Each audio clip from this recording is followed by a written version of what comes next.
Welcome to the Who, What, Why podcast. I'm your host, Jeff Schechtman. There's almost something religious about the moment before a march begins.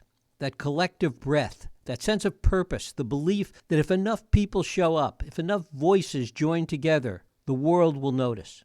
That it has to bend, that it will have to change.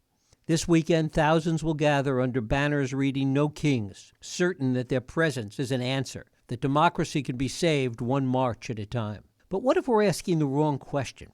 What if the real story isn't whether people show up, but what happens when they go home? And what if there's something even more fundamental we're missing? Something about what these protests can even accomplish, trapped as they are in a kind of political no man's land. David Meyer has spent a career watching Americans take to the streets against wars, for civil rights, demanding change, resisting power. He's a professor at UC Irvine, but more importantly, he's the person who wrote a book called How Social Movements Sometimes Matter. That word "sometimes" is the whole ballgame, because Meyer isn't interested in the romance of resistance. He's interested in the machinery of change, and what he's found is uncomfortable. Most protests accomplished almost nothing, or rather they accomplish things, but not the things protesters think they're accomplishing, and not on the time frame that anyone expects. Meyer co-wrote The Resistance, studying what happened after Trump's first election triggered the largest protest in American history. And his conclusion is bracing. Trump isn't some aberration that passionate opposition can simply overwhelm. He's the end product of 50 years of disciplined, strategic movement building on the right, which means that the resistance isn't fighting a man. It's fighting a movement that's been winning for half a century. But here's what makes this movement so strange, so unprecedented. These protests exist in a space not easily mapped. They're not the protests of the 1960s. Those had leaders, had clear policy demands, were trying to change what a democracy did. And they're not the revolutions that toppled dictators. Those are trying to overthrow autocrats, to change who holds power entirely. What we're seeing now is caught somewhere in between. And maybe that's why it feels so uncertain, so hard to sustain. Because what do these protests actually want? Trump was elected. He commands on a good day still 35 to 40% of the country's support. He works through democratic institutions even as he strains them. You can't treat him like a dictator. There's no government to topple, no palace to storm.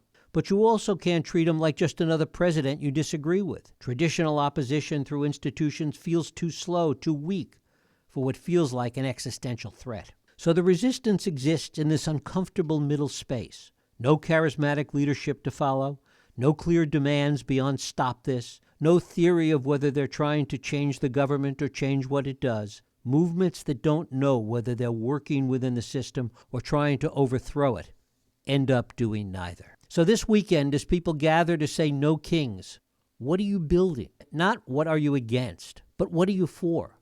Not how do you feel, but what's your plan? Because being anti-Trump isn't a strategy. Having your body in the street isn't a theory of change. And feeling good about showing up isn't the same as winning. And if we're serious about defending democracy against a threat that's both democratic and authoritarian, both elected and dangerous, we might want to listen about the difference between protests that matter and protests that just makes us feel good. It is my pleasure to welcome Professor David Meyer here to the program. David, thanks so much for joining us. Hi, Jeff. You did a lot of work on that introduction. I think you're a little more cynical than I am. Oh, is it really? Wow. Sure. Probably true. But there is this tendency, and that's a good place to start, because there is this tendency to romanticize protests, to romanticize these demonstrations into thinking that somehow they're going to make a difference. Talk about that first. Protest makes a difference often, but it doesn't deliver automatically without all kinds of other cooperation from other tactics and branches of government and institutional politics. Protest works, but not by itself. And it takes a very, very, very long time.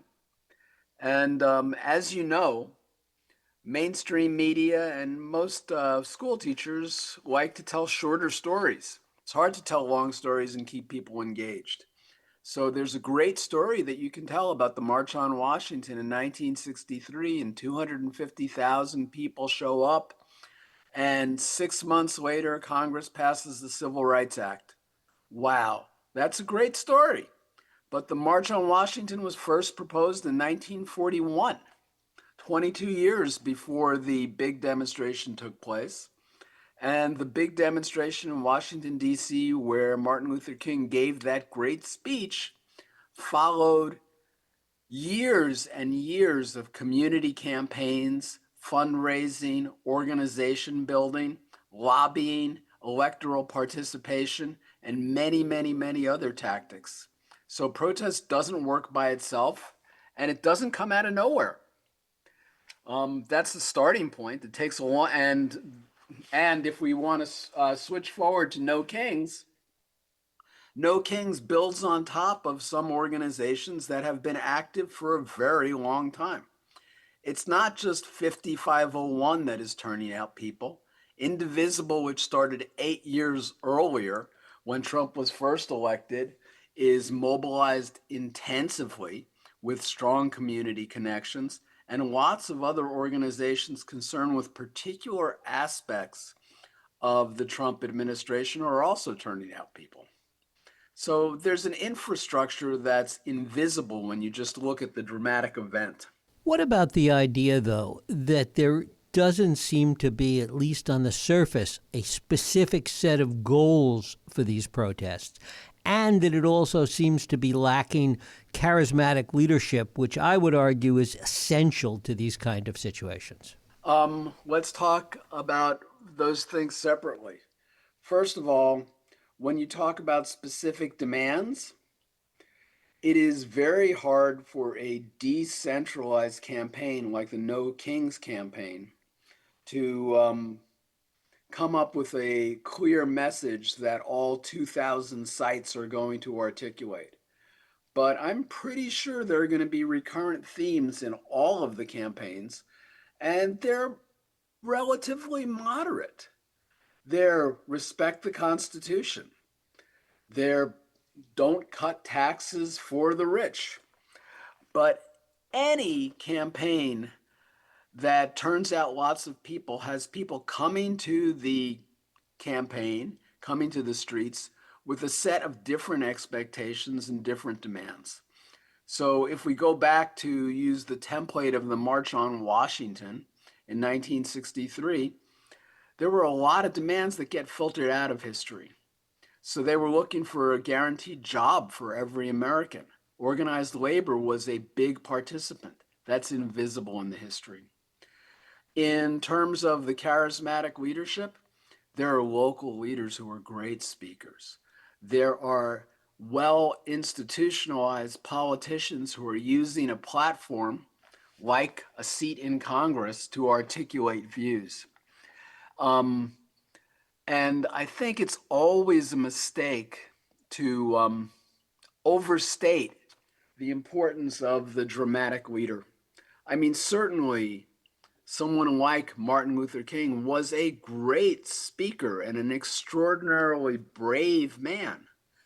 But the civil rights movement and what it accomplished was built on the efforts of thousands of other people who may have been less charismatic. They were certainly less visible. They were doing the day-to-day work of building a community and articulating demands. The last thing about specific demands, sometimes the most powerful thing a movement can do is say no. And you listed the anti-war movement. The anti-war movement was opposed to the war. And it took a long time for the war to end. That didn't mean the anti-war movement didn't matter. It ended the draft, which was, not the central articulated demand. And most of the activists in the street were not talking about a radical remaking of US foreign policy. So people come with different expectations, and those demands are processed and compromised and re-articulated by institutional politics.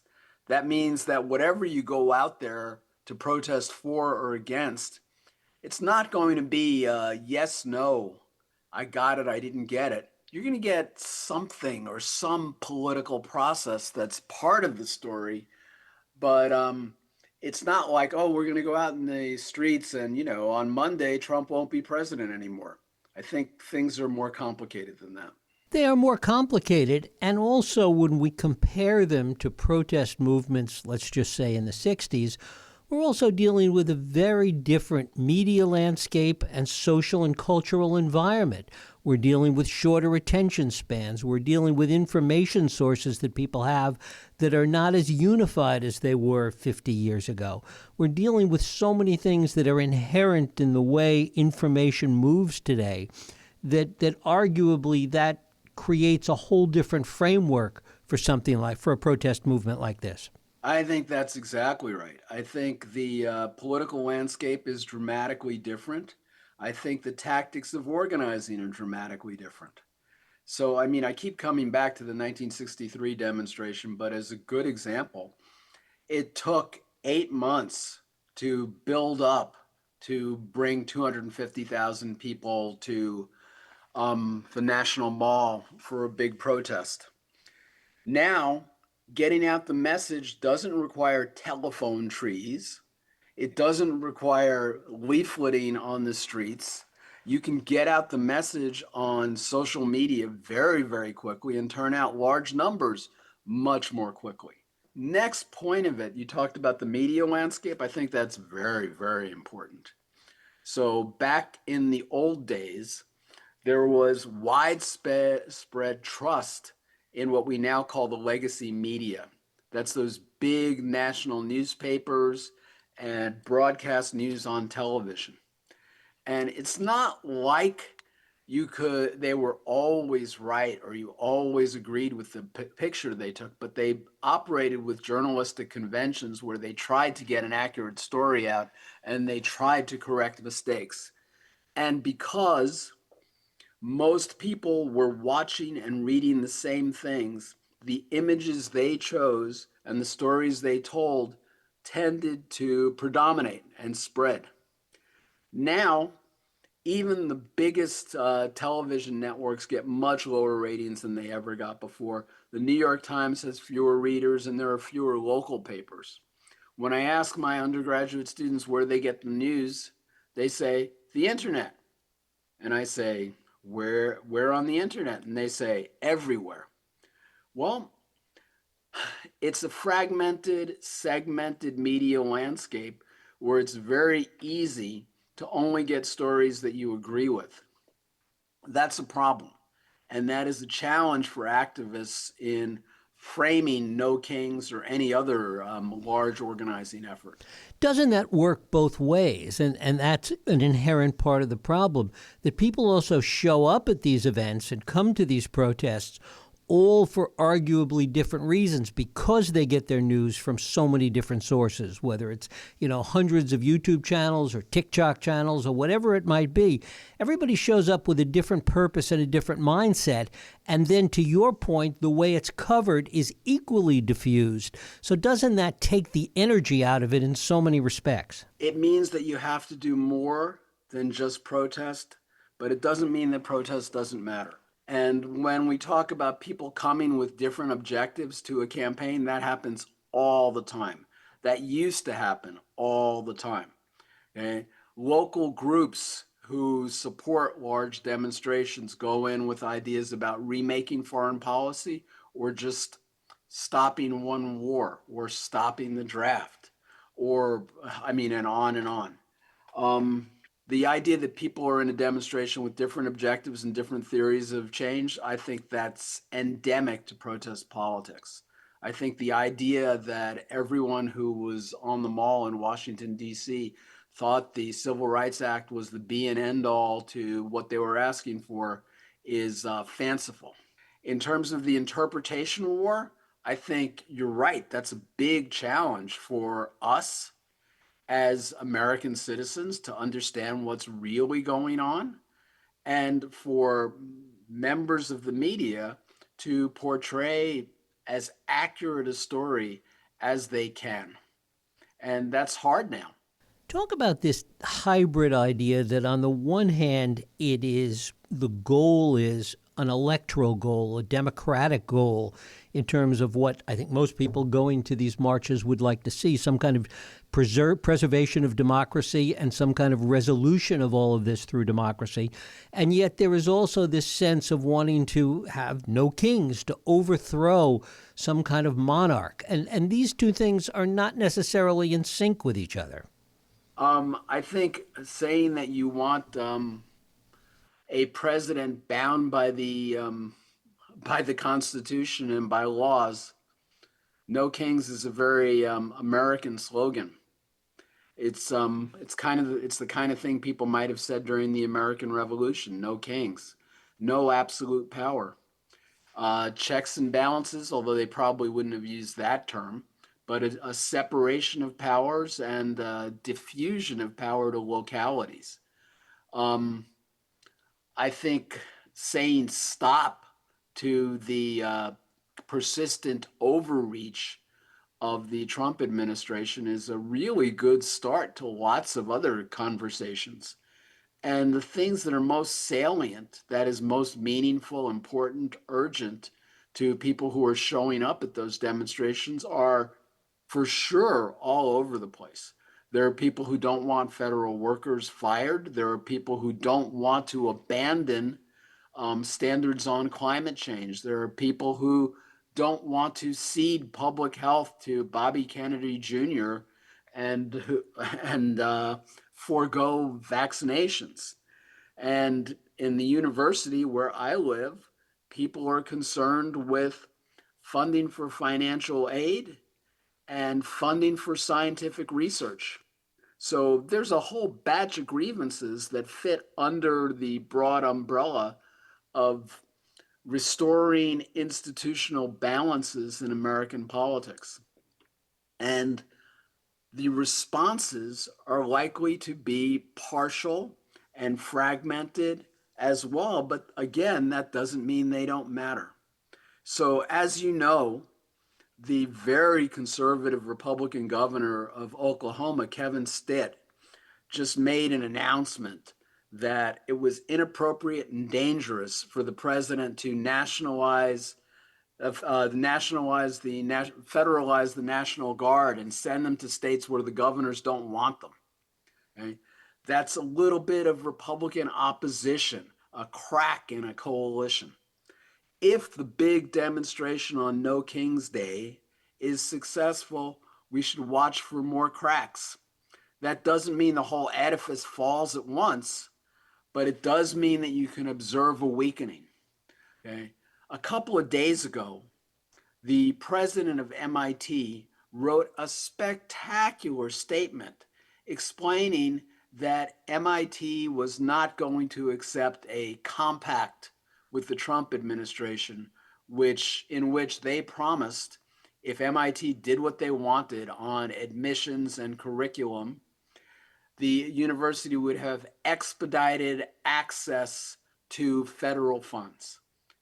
The president of MIT said, "We've always thought that federal funds for research should be dispensed according to merit, not political connections."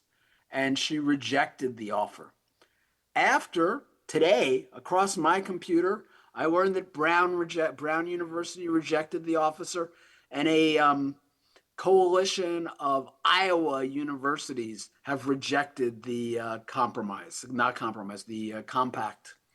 Okay? Piece by piece, resistance builds and cracks the infrastructure of what it's challenging.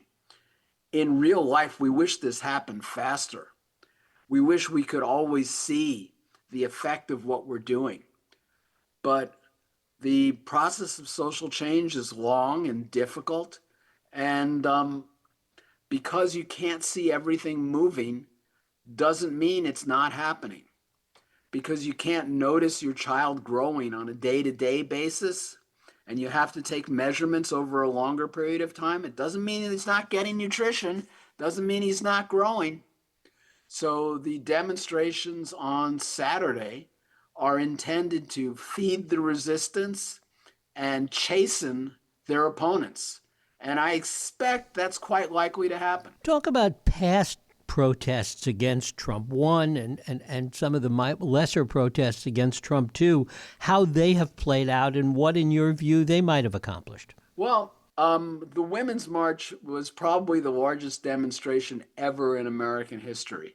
There were close to 1 million people in Washington, D.C., another 750,000 in Los Angeles. And what they did in Trump 1 was set off a parade of protests that took place every week in Washington, D.C., big national demonstrations for science, against restrictions on abortion, for equal rights, for education. And the wins they scored were mostly defensive wins, stopping the initiatives of the Trump administration. And they encouraged institutional challenge is from ambitious politicians. So the Attorney General of Washington State saw the protests at the airports during Trump 1 and made a decision to challenge the so-called Muslim ban. What he discovered was that his own electoral incentives were lined up with his political beliefs. That's a good position to be in. And he's now the governor of Washington State. Now, I would like to tell you that they completely chastened the Trump administration and it became a normal presidency. That didn't quite happen. But Trump was stymied and stalled by institutional players because he couldn't appoint the same set of officials that he has gone with in this administration. This time, there have been many more people involved in the opposition, but not so many big protests. Big protests this time have been organized in a decentralized fashion. A lot of stuff is happening at the localities. You probably remember the protests at Tesla dealerships. There are protests at universities. There are protests outside courthouses and against ICE, immigration control. And thus far, they've made it a little more visible what ICE is doing on immigration, what the government is doing on other programs, and a little more difficult for the administration. But the challenges absolutely lie ahead. I don't expect anything to end on Saturday afternoon, except the one-day demonstration. One of the things you talk about is the timing of these things, the political opportunity that's inherent in them. How does this line up in that scale as you see it? Well, right now, protests in American politics is almost always tied to what's going on electorally. And right now, across the United States, there are disputes about redistricting in the middle of a census period, right? In the middle of the 10-year block where we don't normally redistrict. And believe me, state legislatures who have to vote on those new districts are paying attention to what the opposition is and how it affects their political prospects in the future. In California, as you know, we're going to vote on a proposal to gerrymander severely to pick up 5 congressional seats that Texas is giving to Republicans. And Governor Gavin Newsom wants to give a countervailing 5 seats to Democrats. Both of these efforts, the Texas effort is certainly inimical to good democracy and good governance. But the California approach is, well, if you're going to do it, we're not going to bring a lawsuit to a gunfight. We're going to try to, correspond and use the resources at our disposal. Believe me, people in state legislatures across the United States are paying attention to these disputes right now. And the size and scope of these demonstrations on the 18th are going to affect how they deal with those pressures. Texas legislature passed them already. In California, it's going to the citizens through a ballot. But in lots of other states where it's only one congressional district at stake, Nebraska, Kansas, Indiana, state legislatures are very conscious of what their constituents think and what's important to them. That's one part of the electoral structure. Next, we are in the middle. It's almost easy to forget that we're in the middle of a government shutdown as we speak. The Democrats are trying to hold the Trump administration hostage in looking to restore subsidies for health insurance. Now, is that going to happen? I don't know the answer to that. I do know that those Democrats are going to be paying attention to the turnout and the politics of these demonstrations in deciding whether to hold fast or whether to cave. And correspondingly, Republican legislators are also watching these demonstrations. They're going to look to see if it's people in their districts who are showing up. And that's going to affect whether they decide what kinds of compromises and deals they agree to accept. Okay, so there's a policy dilemma on the horizon because of the government shutdown. There are elections on the horizon associated with gerrymandering, and then always in the first year of a presidential administration, everybody, politicians and pundits, is paying attention to these off-year elections.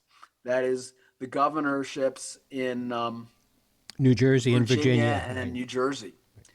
And believe me, people will be making large claims about how those turn out and how it vindicates whatever they've been doing. Doesn't all of this imply, not to put too cynical a point on it, but it implies business as usual, politics as usual? And it seems that so much of what has happened, awful as it is really antithetical to business as usual. That politics has changed as a result of the corruption and the way in which this administration has operated and continues to operate.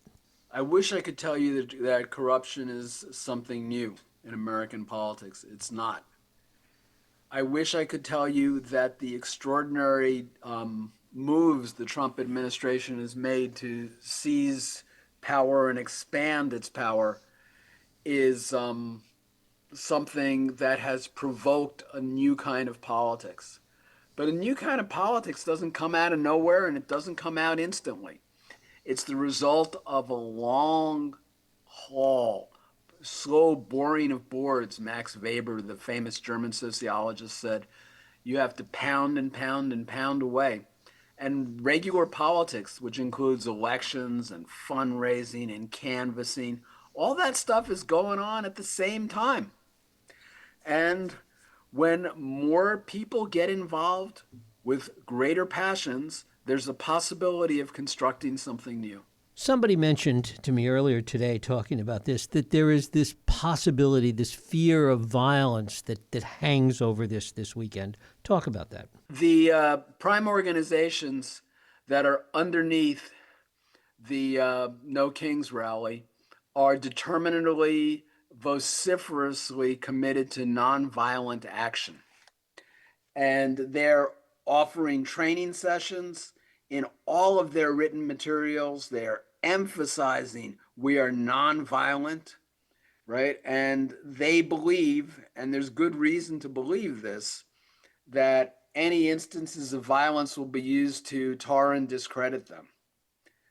So the organizations are trying to impose a kind of discipline. The last time I looked, there were more than 2,000 events scheduled for the 18th. Some of them will be very responsive to national organizers who are articulating this appeal. Others are likely to be less disciplined. And how do you get to go to a demonstration? Well, you walk or take the bus or drive your car to where the demonstration is going to be. It's not like there's a bouncer at the entrance to a demonstration who would stand in front of a bar and keep troublemakers out. In political demonstrations, there's nobody working the doors. Anybody who goes there, who shows up, can participate. The notion that some people may attend these demonstrations somewhere and do something provocative or stupid, I think that's quite possible. And if that happens, there is going to be a battle over defining whatever that act is as lone wolf or the inevitable product of a protest. You can bet if one person is cursing and holding a racist sign, that's going to be up on all the conservative media networks. So it's a challenge for mainstream media to cover these demonstrations proportionately. And if there are crazy, stupid, provocative people who do things that are disruptive, to put those efforts in perspective. There's no way of knowing what's coming from the other side. We still have agents and troops on the ground in places like Los Angeles and Portland and Chicago. Are you bothered by this? Yes. Right. And why are we bothered? One reason is protest, whether you agree with it or not, is constitutionally protected. It's in the First Amendment. That's to peaceably assemble and present grievances and petition the government. Okay. Second reason is some police are very well trained and very experienced. If ICE agents are showing up who have been recently hired, if National Guard who have been trained in combat are showing up in American cities, the possibility that someone who is not particularly well trained, not necessarily very familiar with protocols and their people around them, gets scared or overreacts, people could get hurt. In fact, people have already gotten hurt by ICE agents and guardsmen. So that's a scary moment. And the idea that it's worth protesting against in a disciplined fashion, well, that kind of makes sense, doesn't it? I guess ultimately we'll see how the narrative of this plays out. And that's a big part of it in this age of social media and instant communication and all the things that we talked about earlier. Yeah, I would urge you and your listeners to listen to the people who show up at these protests and take them seriously. And I would say the same thing regardless of their cause. Protest is a piece of politics in America. And to treat it as something other than that is a mistake.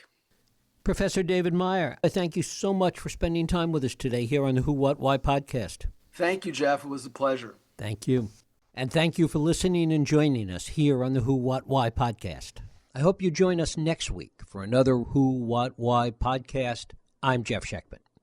If you like this podcast, please feel free to share and help others find it by rating and reviewing it on iTunes. You can also support this podcast and all the work we do by going to whowhatwhy.org/donate.